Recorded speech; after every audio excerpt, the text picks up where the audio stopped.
함께 보실 하나님의 말씀은 사도행전 21장 12절 말씀입니다. 사도행전 21장 12절 말씀입니다.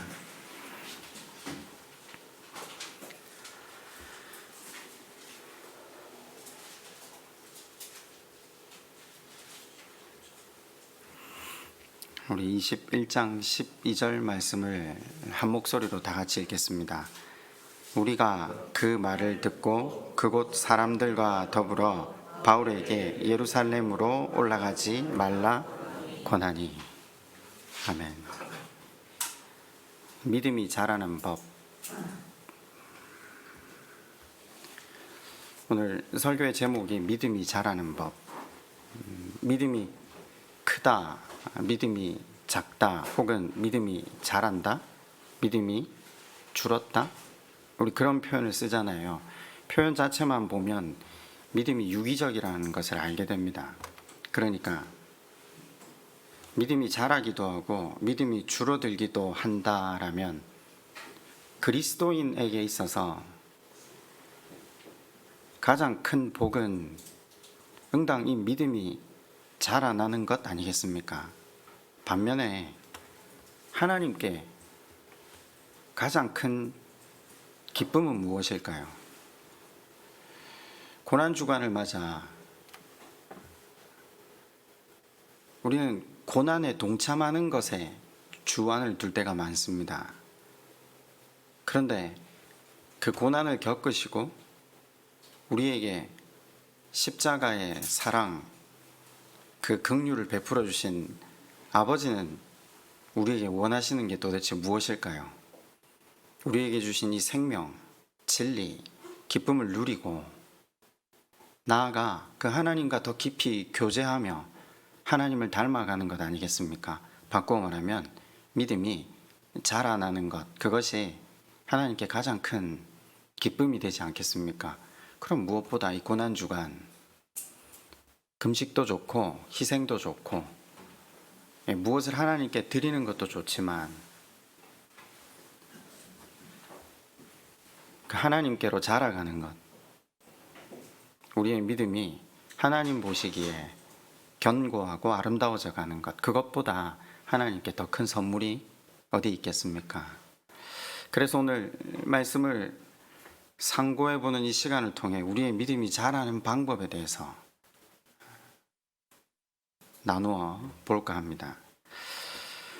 여러분, 믿음이 자란다 할 때 그럼 믿음이 뭘 먹고 자랍니까? 교회를 좀 다녀보신 분이라면 쉽게 대답할 수 있는 답이 두 가지가 나올 겁니다. 기도와 말씀, 정답입니다. 그런데 우리가 지난 시간 로마서 7장과 8장을 배웠거든요. 성화, 기독교인의 삶의 방향, 그것이 어디였죠? 더 단단해지고 더 견고해지고, 그러니까 소위 말하는 성숙을 향해서 더 완전해져 간다? 물론 의미론적으로는 맞지만 겉모습은 사도 바울이 어떻게 표현했죠? 오라, 나는 곤고한 사람이라. 말씀과 기도로 나아가 보니 그 말씀 앞에 비추어진 내 자신의 실존을 정확하게 깨닫는 겁니다.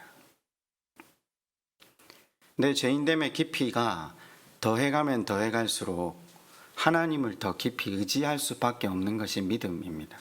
믿음은 반비례라고 하지 않았습니까?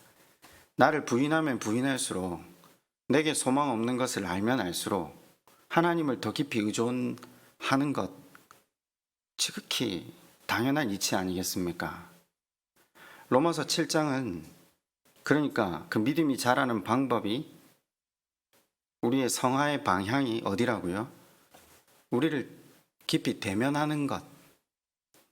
우리가 언제 우리를 깊이 대면할 수 있죠? 말씀과 기도 외에는 우리가 우리 자신을 온전하게 대면할 수 있는 방법이 없습니다. 말씀과 기도 가운데 나를 대면하는 것을 밑거름 삼아 더 큰 믿음으로 자라간다는 것을 보게 됩니다. 우리의 믿음이 자라게 하는 방법이 무엇이라고요? 말씀과 기도를 통해 나를 대면하는 것, 나와 대화하는 시간이 필요하다는 거죠. 제가 한번 여쭈어볼게요. 지난 한 주간 나와 대면하고 나와 대화하는 시간에 얼마를 할애하셨습니까? 시간이라고 하면 단위가 좀 너무 큽니까? 몇 분 정도 할애하셨습니까? 우리가 계속 새 신년을 맞이하면서 새 1월 1일 첫 설교로 하나님의 작정, 우리의 작정이라는 설교를 필두로 계속해서 하나님에 대해서 설교를 하고 있습니다. 눈치채셨는지 모르겠지만 지금 3월까지 이르도록 한 주도 빠지지 않고 하나님에 대해 설교를 하고 있습니다. 하나님이 어떤 분이신가? 우리 자신에게 함몰되어서 우리의 욕망, 하나님 그분께 관심이 아니라 하나님의 손에만 관심을 둔 우리의 눈이 하나님께로 향하게 하기 위해 또 우리는 훈련을 시작했습니다. 제자 훈련도 시작했고 성경 배경사반도 시작했고 또 각 개인이 아침에 눈을 떠서 기도함으로 이 하루를 여는 훈련도 같이 병행하고 있습니다. 여러 가지 교회가 권고하는 이 훈련에 얼마만큼 동참하고 계신지요? 여러분, 고난주간이 오면 흔히 고난에 동참하는 교회의 프로그램이나 훈련이 있지 않습니까? 그걸 소위 말하면 경건의 훈련이라고 합니다. 다시 한번 여쭤봅시다. 그 경건의 훈련을 하는 이유가 뭐죠? 그 주님께 잘 보이려고요? 경건의 훈련을 하는 목적과 유익이 뭐죠? 그게 얼마나 중요한지 오늘 말씀을 통해 여러분 발견하셔야 됩니다. 이 경건의 훈련이 우리가 살고 죽고의 문제로 나아가고 있다는 걸, 우리가 단순하게 수요 성경 공부를 참석하고 제자반을 참석하고 교회에서 베푸는 배경사반, 성경 개론반 이런 걸 참석하는 게 아닙니다. 그게 내 믿음이 좀 요 정도 있는데 요 정도로 좀 더해가자, 그런 수준의 문제로 거기에 나오는 게 아닙니다. 이거 살고 죽고의 문제입니다. 말씀을 통해 한번 이게 왜 살고 죽고의 문제인지, 그러면 말씀과 기도의 삶이 믿음의 자랑과 밀접한 관계를 가진다라고 설명을 드렸잖아요. 그럼 반대로 지금 이 경건생활, 말씀과 기도가 경건생활이잖아요. 말씀과 기도의 삶이 우리 삶에 배제될 때 우리 삶에 일어나는 현상이 뭡니까? 경험해 보셨잖아요, 다들. 영적 기근, 영적 둔감성, 영이 병드는 것, 정신이 병드는 것, 네, 다 거기로 귀결되겠죠. 여기까지는 혹시 동의가 되십니까? 말씀을 먹지 못한 결과가 무엇인지 아십니까? 예배에 실패하면 우리의 영이 말씀을 먹고 그 말씀으로 채워짐을 얻지 못한 채 나아가잖아요. 근데 이게 겉으로는 잘 드러나지 않아요. 겉으로 잘 드러나지 않기 때문에 얼마나 치명적인 결과를 삶에 자아내는지 모릅니다. 정신의 앙상함, 영혼의 기근, 정신이, 그러니까 영이 먹지 못하면 단순히 건강을 잃는 정도로 그칩니까? 오래 먹지 못하면요, 병이 듭니다. 육체는 먹지 못하면 죽습니다. 중간에 병이 들죠. 그죠? 똑같이 정신도 마찬가지입니다. 이어령 선생님이 이런 표현을 하셨는데, 욕망을 정신의 허기라고 표현을 했습니다. 정신의 허기. 여러분, 정신의 허기를 무엇으로 채울 수 있겠습니까? 사람들은 돈, 성공, 혹은 조금 더 그보다 형이상학적인 사람들은 사랑, 존중, 관계, 그런 걸로 생각을 하겠죠. 그러나 그 모든 것이 불완전하다는 것을 지난주 수요일 설교를 통해 한번 전해드렸습니다. 인간이 붙들고 있는 모든 가치는 불완전합니다. 그것으로 생명을 만들어낼 수도 진리를 이루어 갈 수도 없습니다. 그 불완전한 것들이 우리 안에 아무리 채워진들 이 정신의 허기가 해결되겠습니까? 그런데 또 반면에 하나님은 우리에게 이 무언가를 갈망하는 욕망을 주셨더랬습니다. 기독교는 욕망의 종교라고 여러 번 설명을 드렸습니다. 하나님께서 이 욕망을 허락하신 이유가 무엇입니까? 우리에게 최고의 가치를 욕망하게 하시려는 겁니다. 우리가 욕망했던 것들이 계속해서 그 가치가 이동해야 된다는 거죠. 어릴 때는 꽃반지에서, 어릴 때는 닌텐도 스위치에서, 자라가면서 금으로, 그리고 다이아로, 아파트로, 부동산으로, 그러다가 어디까지 옮겨가야 된다고요? 하나님으로. 왜냐? 그 물질이 진리와 생명을 만들어낼 수 없다는 것. 그 성공이 참 평안을 주지 못한다는 걸 하나님께서 베푸시는 모든 훈련, 구덩이, 광야를 통해서 깨닫는 겁니다. 그래서 그 가치가 하나님께로 옮겨져 가는 거죠. 훈련, 그러니까 광야와 구덩이, 이런 이벤트를 통해서 그 가치가 옮겨져 갈 수도 있고요. 말씀 안에서 성령의 조명하심과 깨닫게 하시는 능력을 따라 없어질 것에 가치를 두지 않고 하나님을 최고의 가치로 여기는 은혜가 있기를 주님의 이름으로 축원드립니다. 하나님께서 이 가치가 옮겨갈 수 있도록 우리를 인도하고 계시는데, 성경에 이런 표현이 있죠. 성령께서 말할 수 없는 탄식으로 우리를 위해 간구하신다. 무엇 때문에 말할 수 없는 탄식으로 우리를 위해 간구하시겠습니까? 우리의 어떤 처한 상황? 아닙니다. 우리가 그 가치를 알아보지 못하고 끊임없이 하나님의 손만 바라보고 뛰어가고 있는 그 우리를 말할 수 없는 탄식으로 성령께서 중보하고 계십니다. 하나님이 그 가치를 좀 알아보라고, 가치가 제발 좀 이동해 가라고, 성령께서 우리로 조명하시고 깨닫게 하시는 일을 하신다는 것을 배웠죠. 지난 시간 우리는 성령께서 하시는 일, 성령의 능력, 성령의 권능이 임하면 한 사람에게 어떤 일이 발생하는가 살펴보았습니다. 굉장히 중요하죠. 성령이 임하시면 하나님의 영이 임한 사람의 특징이 무엇이었습니까? 그것을 우리가 일단 기도원에게서 배웠잖아요. 존재와 인격이 변했습니까? 안 변했습니다. 이제 정의를 정확하게 하고 지나갑시다. 그 전에 사울 왕에게 하나님의 영이 임했습니다. 그죠?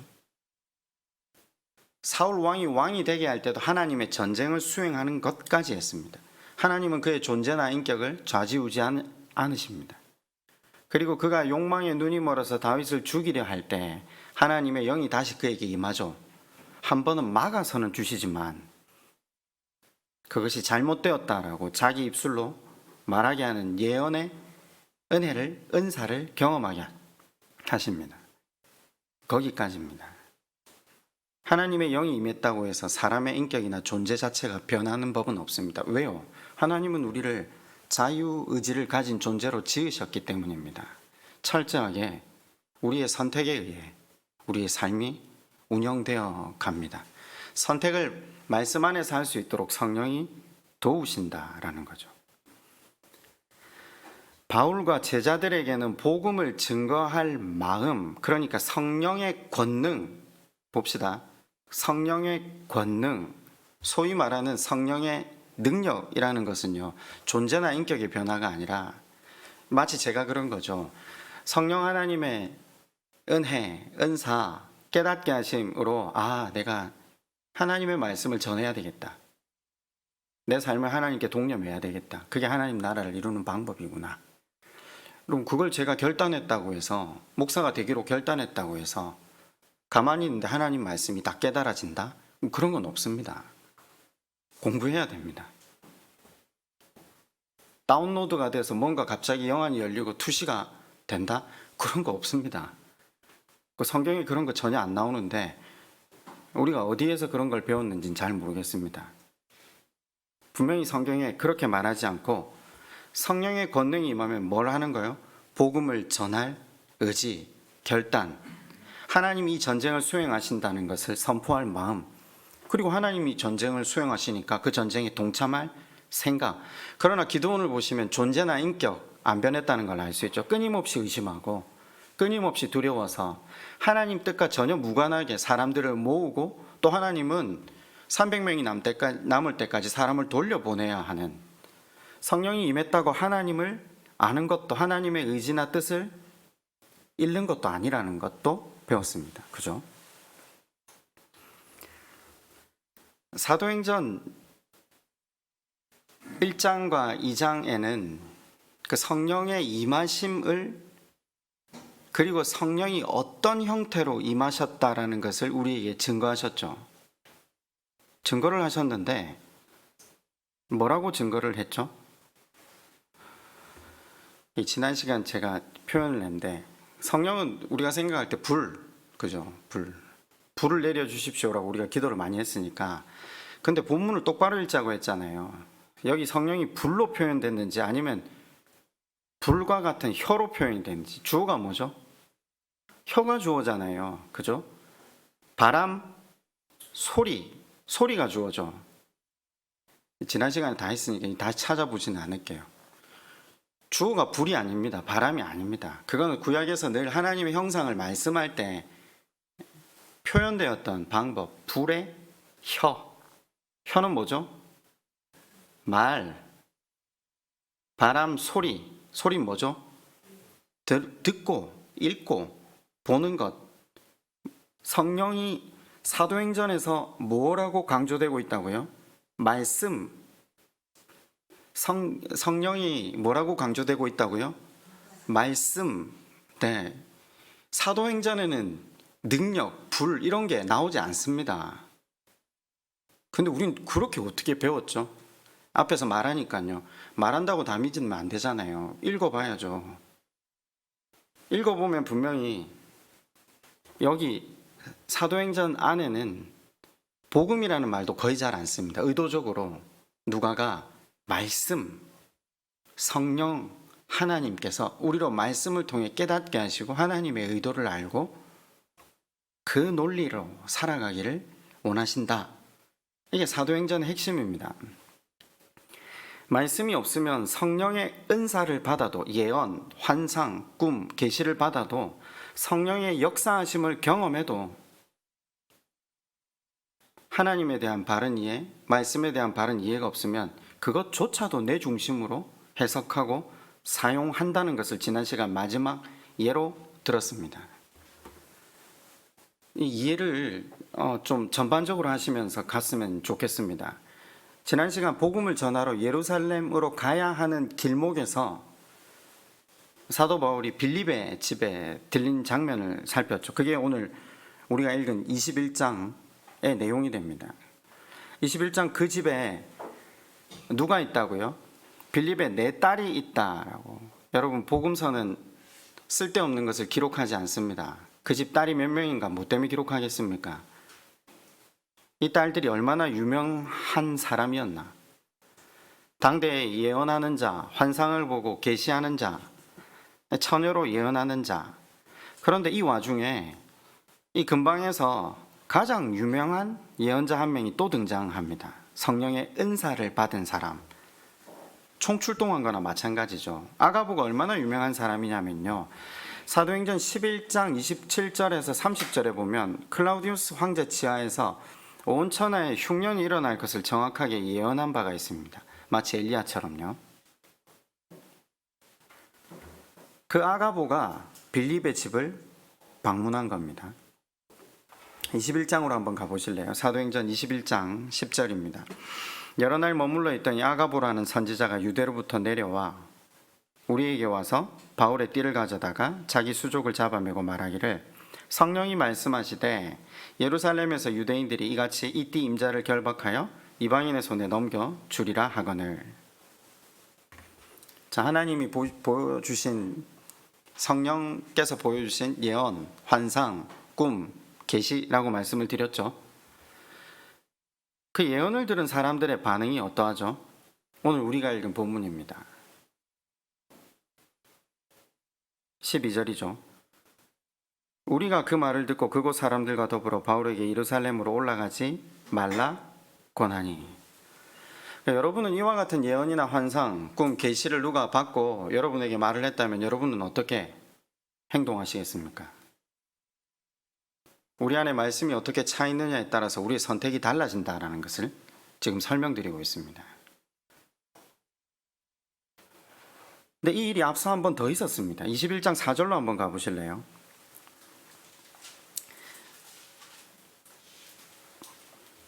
두로에 있는 제자들입니다. 두로에 있는 성도들도 성령의 예언과 환상을 체험했습니다. 그래서 그 사람들이 어떻게 바울에게 이야기하죠? 이제 요 앞에 빌립 집 전 단계입니다.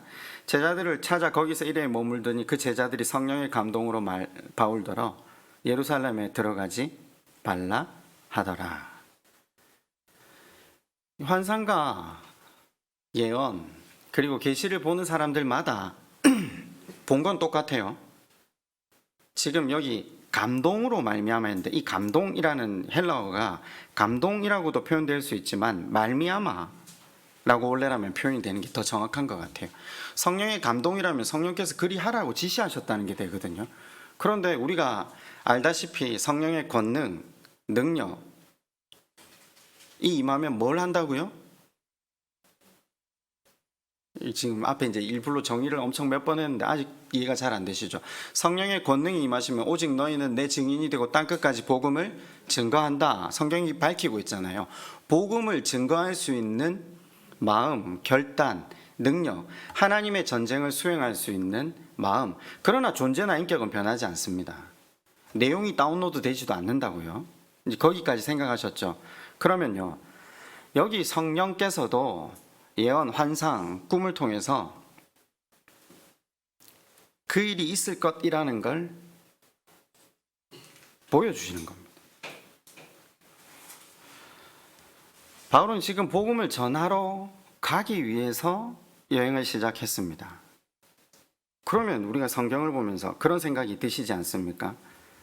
바울에게 주신 깨달음과 여기 성령이 모순되는 지시를 하고 있는 것, 만약에 감동이라고 표현을 해버리면요, 아니요, 말미암아가 정확합니다. 성령이 보여주시는 환상으로 말미암아 내가 그것을 보고 해석하고 적용했다, 이렇게 되는 겁니다. 성령께서 보여주신 게 뭐라고요? 복음을 증거하라고 하는 곳에 고난과 환난이 기다리고 있다라는 겁니다.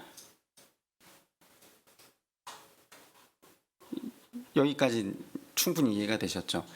제가 이게 왜 어렵냐면요, 우리가 읽는 것들을 그 뒤에 있는 그 의미 또 행간을 읽어내는데 굉장히 약하기 때문입니다. 우리가 일독에 눈이 멀어서 속도를 내지만 행간을 읽고 의도를 읽는 게 굉장히 약하잖아요. 지금 보면 성령의 의도는 가지 말라는 의도가 아니잖아요. 성령의 원래 본 뜻은 복음을 증거하는 데 있잖아요. 복음이 증거되는 곳에 환영받고 기쁨이 있고 갈등과 분쟁이 없고 그런 게 아니잖아요. 당연히 고난과 환난이 있을 거라는 걸 당연한 일을 가르쳐 주신 겁니다. 그런데 지금 소위 예언의 은사, 말씀을 맡은 자들이잖아요, 이 사람들이. 계시의 은사, 꿈과 환상의 은사를 받은 사람들이 어떻게 해석하고 적용하고 있죠? 성령이 그래 하라고 한 게 아니잖아요. 보여주신 것을 보고 인간이 자기 안에 쌓여진, 훈련되어진, 인식되어진 그 하나님에 대한 지식을 바탕으로 해석하고 적용하는 겁니다. 뭐 빌립의 내 딸은 그렇다 치고 아가보도 그렇다 치고 누구보다 바울 곁에서 예수 그리스도의 복음의 핵심을 잘 들은 제자들조차 울면서 바울 앞길을 막아서고 있는 것이 오늘 우리가 읽은 본문의 내용입니다. 여러분 같으면 어땠겠습니까? 이 예언과 환상과 꿈을 보았다. 울면서 막아서지 않았겠습니까? 소위 바울 앞을 막아 서고 있는 사람들은 말씀을 맡은 사역자들입니다. 아마 그냥 일반 성도가 울면서 앞을 가로막았다, 별로 안 흔들렸을 겁니다. 그런데 이들은 예언, 환상, 꿈, 계시를 받은, 성령의 은사를 받은 사람들이라는 사실, 얼마나 파급 효과가 크겠습니까? 여러분도 그렇잖아요. 쉽게 핑계를 대실 수 있지 않습니까? 이제껏 살아오면서 목사님이, 그 성령 충만한 목사님이 그렇게 말을 했기 때문에 믿었다. 말씀을 맡은 자들이 하나님에 대해 바르게 알지 못할 때, 성경을 읽으면서도 성경의 의도를 바르게 알지 못할 때, 성령의 은사를 체험하고도 성령의 역사를 보고도 하나님과 무관한 해석과 적용을 하고 있는 것을 사도행전이 밝혀주고 있는 겁니다. 결과적으로 자기 자신뿐만 아니라 자기 주변의 사람들 모두를 무너뜨리는 것이 오늘 본문이 우리에게 주고 있는 메시지입니다. 차라리 빌립의 네 딸들이나 아가보가 성령의 예언의 은사, 계시의 은사, 환상의 은사를 받지 못했더라면 일시적이나마 주위 사람을 실족시키는 오점을 남기지도 않았을 겁니다. 여러분, 그런데 바울이 어떻게 이들의 권면을 듣고 반응합니까? 빌립의 네 딸들 질책합니다. 바울이 대답하여 여러분이 어찌하여 울어 내 마음을 상하게 하느냐? 나는 주 예수의 이름을 위하여 결박당할 뿐 아니라 예루살렘에서 죽을 것도 각오하였느니라. 여러분, 분명한 것은 결박, 환난, 고난을 일러주시는 성령님의 예고를, 여기가 핵심입니다. 주님의 구원 사역을 이루기 위해서 자기의 한 몸을 던져 말씀을 증거해야 하는 소명으로 받아들이고 해석하고 자기 삶에 적용하는 바울을 만납니다. 본문은 우리에게 두 가지를 가르쳐 주는 거죠. 두 가지의 적용이 있다는 걸 우리에게 보여줍니다. 바울처럼 말씀에 자기를 던지는, 말씀에 자기를 의탁해서 하나님의 쓰시기 편한 도구가 되는 길이 있고, 반대로 빌립의 네 딸들, 아가보, 제자들, 누구보다 성령의 은사를 받았지만 자기 안일과 이기심을 위해 말씀을 수단 삼는 해석과 적용의 길이 있다는 겁니다.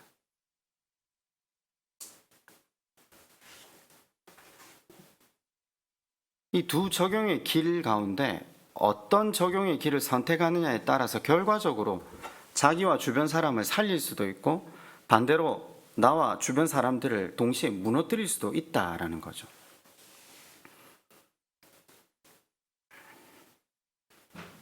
이제껏 어떤 선택을 하시면서 오셨습니까?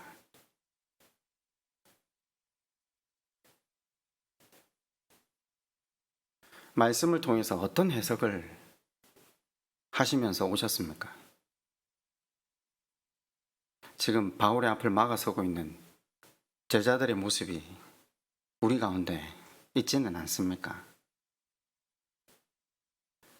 여러분, 그렇다면 다시 한번 질문해 봅시다. 어떤 믿음이 좋은 믿음입니까?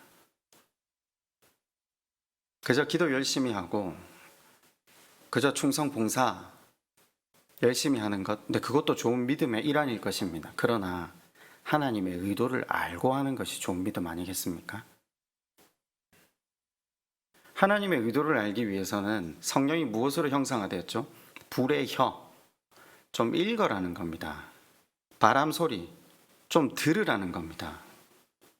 말씀을 먼저 읽고 듣고 그 말씀을 우리 삶에 순종하기를 훈련하라는 겁니다. 그래서 말씀의 의도를 먼저 깨달으라라고, 성령께서 하시는 일이 조명하시고 교통하시고 깨닫게 하시는 일이라는 것을 사도행전을 통해 밝힙니다. 제발 성경 좀 읽읍시다. 기도 좀 합시다. 제가 제일 싫어하는 말이 뭔지 아십니까?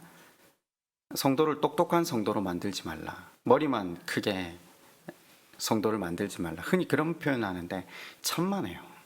똑똑해져야 됩니다. 지혜로워져야 됩니다. 하나님의 의도를 깨달아야 됩니다. 그러기 위해서 정말 최선을 다해서 말씀을 공부해야 합니다. 기도해야 됩니다. 평생 하나님의 의도와 평행선을 달려왔다면 이제라도 하나님의 의도를 알고 신앙생활을 하는 것이 우리에게 너무나 큰 행복 아니겠습니까? 진리가 우리를 자유케 한다라고 했습니다. 여러분, 분명한 것 한 가지는 머리가 큰 성도를 만들지 말자가 아니라 머리가 큰 성도로 만들기 위해서 주님께서 이 땅에 오셔서 하신 일이 무엇인가입니다. 주님이 이 땅에 오셔서 뭐 하셨다고요? 가르치시고 가르치시고 가르치시고. 복음서를 한번 보십시오. 끊임없이 예언과 꿈과 환상과 계시, 하나님이 주신 복들을 자기식대로 해석하는, 하나님을 소위 위한다고 생각하는 바리새인과 서기관들, 하나님의 의도를 전혀 모르는 그들을 가르치시는데 예수님은 자기의 모든 시간을 다 할애하셨습니다. 가르쳐서 그들로 하여금 하나님의 의도를 알게 하는 겁니다. 하나님의 영이 임한다, 하나님의 역사가 있다, 하나님의 예언의 영, 꿈의 영, 성령, 그게 임한다고 사람이 변하지 않아요. 생각이 다 그쪽으로 옮겨가지도 않아요. 철저히 하나님은 우리를 자유의지를 주셨어요. 우리가 선택한 삶의 결과를 받아들일 수 있도록 만들어 놓으셨어요. 말씀 안에서 끊임없이 걸어가는 훈련을 하지 못하면 이 문제가 해결되지 못하는 거죠. 설교를 굉장히 빠르게 했다고 생각했는데 벌써 40분이 됐네요. 지난주에도 이것 때문에 좀 길어졌는데, 이전에는 한 번에 오전에 이걸 설교하고요, 오후에 사단에 대해서 밑에 설교를 다시 했거든요. 하루에 좀 이어갈 수 있는 분량이어야 되겠다 싶었는데 이게 참 쉽지가 않아요. 끊어지면 지난주 설교를 기억하고 이번 주에 다시 오실 분이 잘 없잖아요. 제가 다시 한번 여쭤볼게요. 이어가야 돼서 하나님의 영이 임해서 존재나 인격이 변하지 않는다, 삶을 지배하지 않는다, 철저하게 우리의 자유의지를 바탕으로 우리가 해석하고 적용하는 것을 선택하게 한다. 여기까지 정리가 되셨죠? 그러면 제가 다시 질문해 봅시다. 사단이 우리 삶을 지배할 수 있습니까?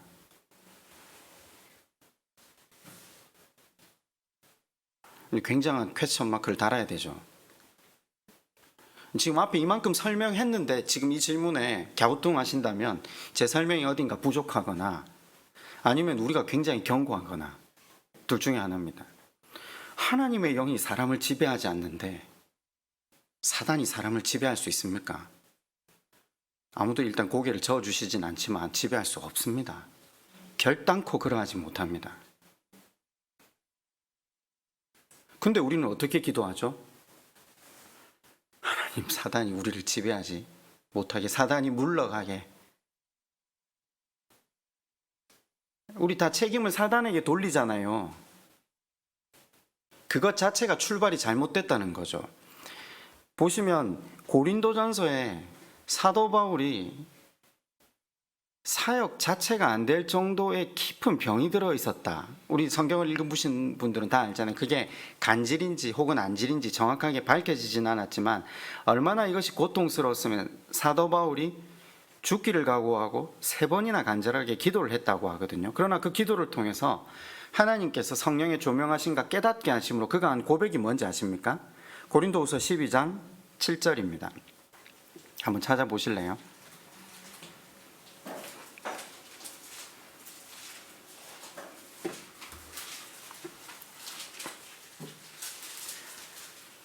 여러 계시를 받은 것이 지극히 크므로 너무 자만하지 않게 하시려고 내 육체의 가시 곧 사단의 사자를 주셨으니 이는 나를 쳐서 너무 자만하게 하지 않게 하려 하심이라.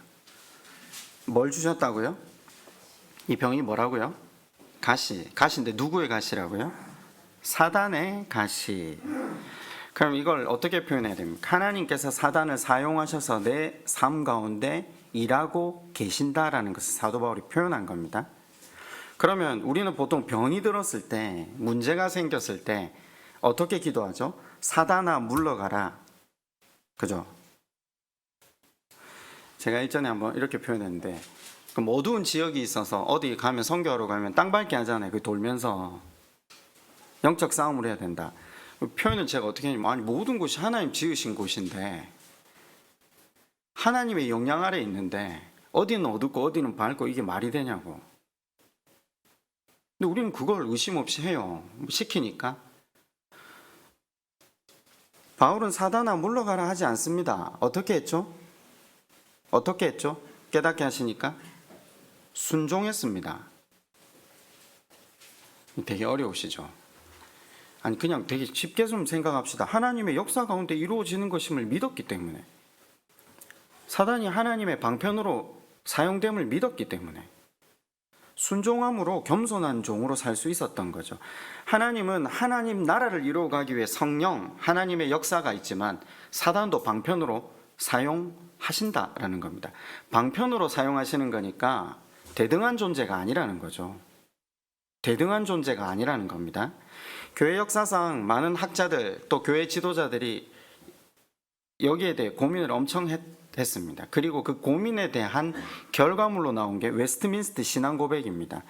십수년 전만 해도 우리가 웨스트민스터 신앙 고백을 다 배웠거든요. 근데 요즘은 이게 잘 배워지지 않거든요. 우리 교회가 지금 이정영 목사님이 동영상으로 계속 이 교리 문답을 만들어서 올리고 있거든요. 시간 나실 때마다 한 번씩 보시면 청소년들보다 우리가 더 유익이 있을 겁니다. 웨스트민스터 신앙 고백은 1643년 영국 교회 지도자들이 모여서 우리가 하나님 믿는다는데 도대체 성경 66권 가운데 우리의 믿음의 내용이 구체적으로 뭔가 6년을 연구했습니다.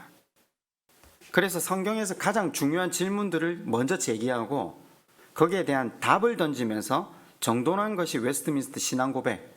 근데 왜 웨스트민스터 신앙 고백이라고 하냐면요, 이 6년 동안 회의를 영국 교회를 대표하는 런던에 있는 웨스트민스터 대성당에서 했기 때문에 웨스트민스터 신앙 고백이라고 합니다. 그럼 우리가 왜 웨스트민스터 신앙 고백을 배우는가? 자꾸 말이 빨라지네요. 급하네요. 미국 장로교회가 이 영국 국교회, 영국 공식적인 영국 교회의 신앙 고백을 받아들여서 세워진 교회들이잖아요. 미국에 있는 장로교회 선교사들이 우리에게 들어와서 신앙을 전하면서 웨스트민스터 신앙 고백을 가르쳤거든요. 지금은 이 문제에 대해서 그렇게 크게 염두에 두지 않지만 여기 굉장히 중요한 핵심들이 잘 설명이 되어 있어요. 웨스트민스터 신앙 고백 6조 1항에 이렇게 고백이 정리가 되어 있어요. 제가 읽어드릴게요. 우리의 시조들, 그러니까 아담과 하와, 사단의 관계와 시험의 유혹을 받아 금지된 실과를 먹음으로 범죄했다. 하나님께서 그들이 범한 이 죄를 그의 지혜롭고 거룩한 계획을 따라 기쁘게 허용하셨다. 사단을 방편으로 허용하셨다. 사단이 관계를 부려 당신이 창조하신 인간으로 하여금 범죄케 하는 것을 당신의 지혜롭고 거룩한 계획을 따라서 허용하셨다. 왜요? 그것을 허용하셔서 당신의 영광을 드러내기로 계획하셨기 때문이다. 웨스트민스터 신앙고백 6조 1항에 이렇게 기록이 되어 있습니다. 너무나 감사한 게 이분들이 앞에 이렇게 기록해 두시지 않았으면 참 이 부분을 설명하기가 얼마나 어려웠을지. 성경에 기록되어 있잖아요. 창세기 3장에 나오는 뱀은 우리가 동물원이나 밖에서 만나는 뱀이 아니라 계시록 21장 마지막 절에 적혀 있는 대로 옛뱀, 마귀, 사탄이라고 표현합니다. 그때 나왔던 뱀은 땅을 기는 뱀이 말을 한 게 아니라 사단을 형상화시키고 있다라는 거죠. 그런데 여러분, 이 사단의 정체가 뭐라고요? 우리가 흔히들 천사가 타락해서, 근데 그 천사 이름을 뭐라고 배웠죠? 루시퍼. 제가 질문을 했죠. 성경 어디에 루시퍼가 있냐? 베드로 후서 2장 4절에 이렇게 나옵니다. 제가 읽어드릴게요. 시간이 없어서. 하나님이 범죄한 천사들을 용서하지 아니하시고 지옥에 던져 어두운 구덩이에 두어 심판대까지 지키게 하셨으며. 뭐라고요? 타락한 천사가 있었는데 그 사람들이 사단이 됐다고요? 아니요. 어떻게 했다고요? 지옥에 던져 어두운 구덩이에 두어 심판대까지 지키게 하셨으며. 못 나오는 거예요. 누가 그럼 사단이죠? 유다서 1장 6절에 또 자기 지위를 지키지 아니하고 자기 처소를 떠난 천사들을 큰 날의 심판까지 영원한 결박으로 흑암에 가두셨으며. 그러니까 타락한 천사들이 있긴 있어요.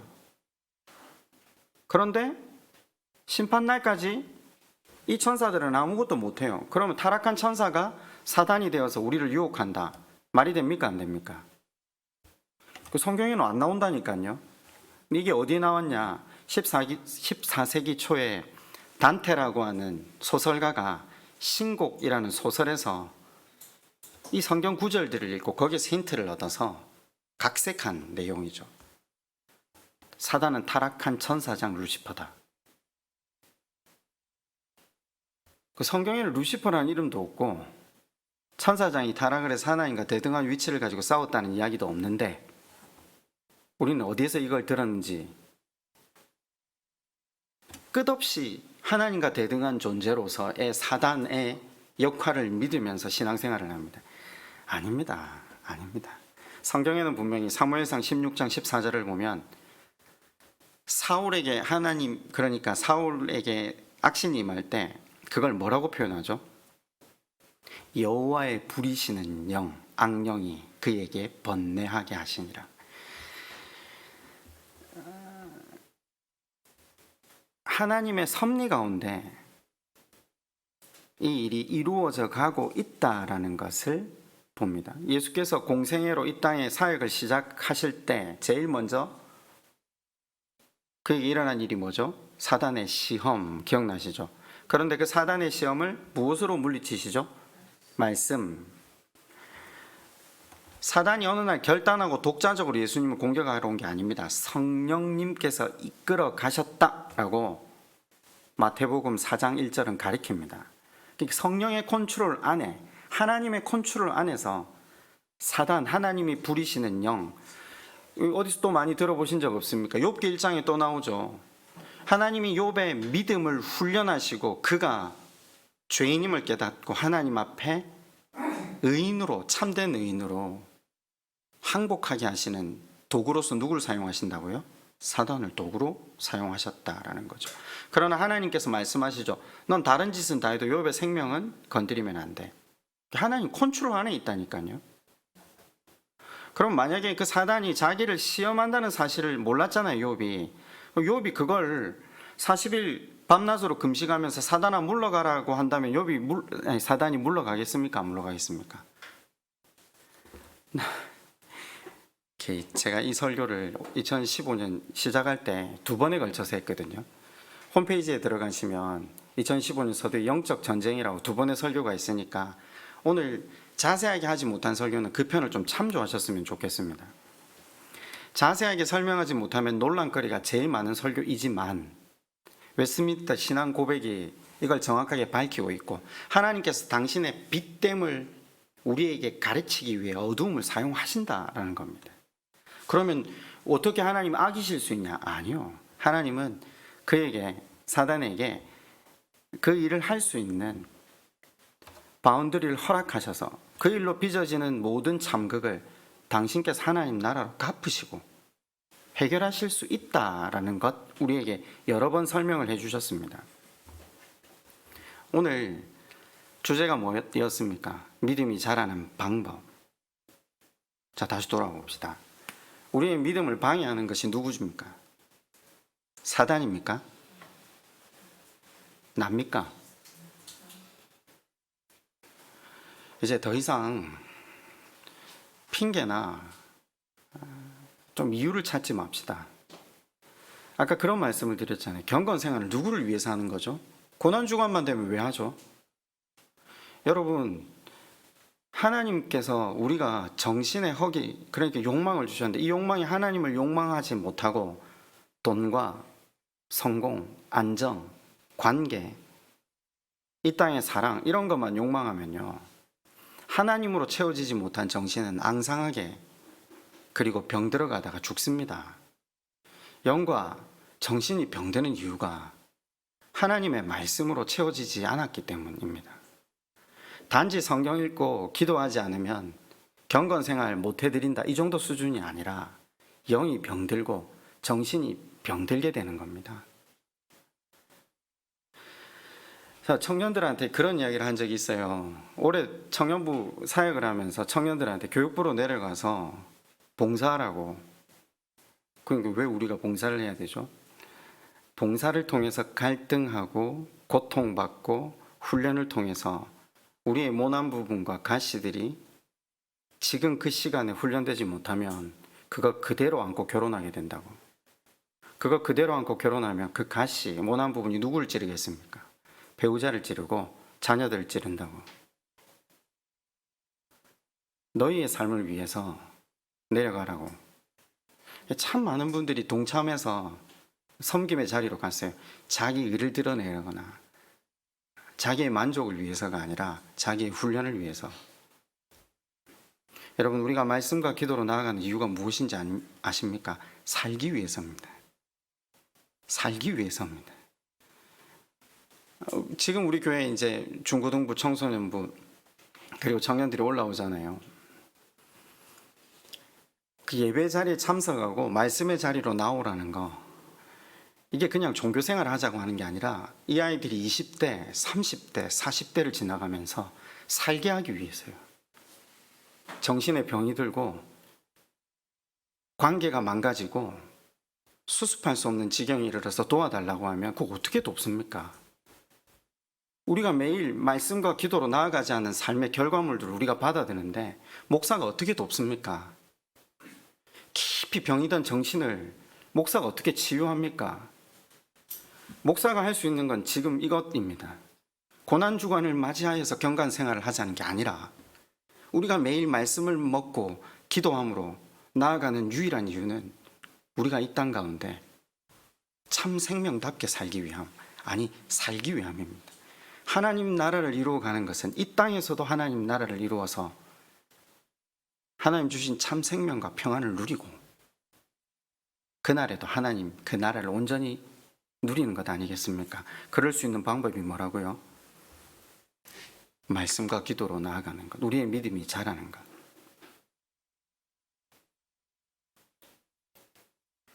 이번 주는 고난주간입니다. 그리고 이제 부활절이 다음 주에 우리에게 다가옵니다. 하나님께 희생을 드리는 것도 하나님께 기쁨이 될 수도 있겠지만 무엇보다 더 큰 기쁨은 하나님께로 자라가는 것 아니겠습니까? 하나님께 자랄 수 있는 유일한 방법은 말씀과 기도입니다. 고난주간을 맞이하면서 다시 말씀과 기도에 힘쓰는 저와 여러분 되시기를 주님의 이름으로 축원드립니다. 오늘은 마침 찬양을 따로 하진 않겠습니다. 우리 시간 한번 우리의 입술로 우리의 기도로 하나님을 찬양합시다. 이제껏 우리가 긴 세월 사단이 유혹해서 사단아 물러가라. 아니요, 성령께서 우리에게 더 많이 일하셨잖아요. 그 하나님의 의도를 몰랐습니다. 그러나 이제 의도를 알았으니까 말씀으로 채워서 바르게 잘 해석하고 적용하겠습니다. 도와주십시오. 우리 그렇게 한번 하나님 앞에 기도하고 제가 축도함으로 예배를 마치도록 하겠습니다. 아버지 하나님,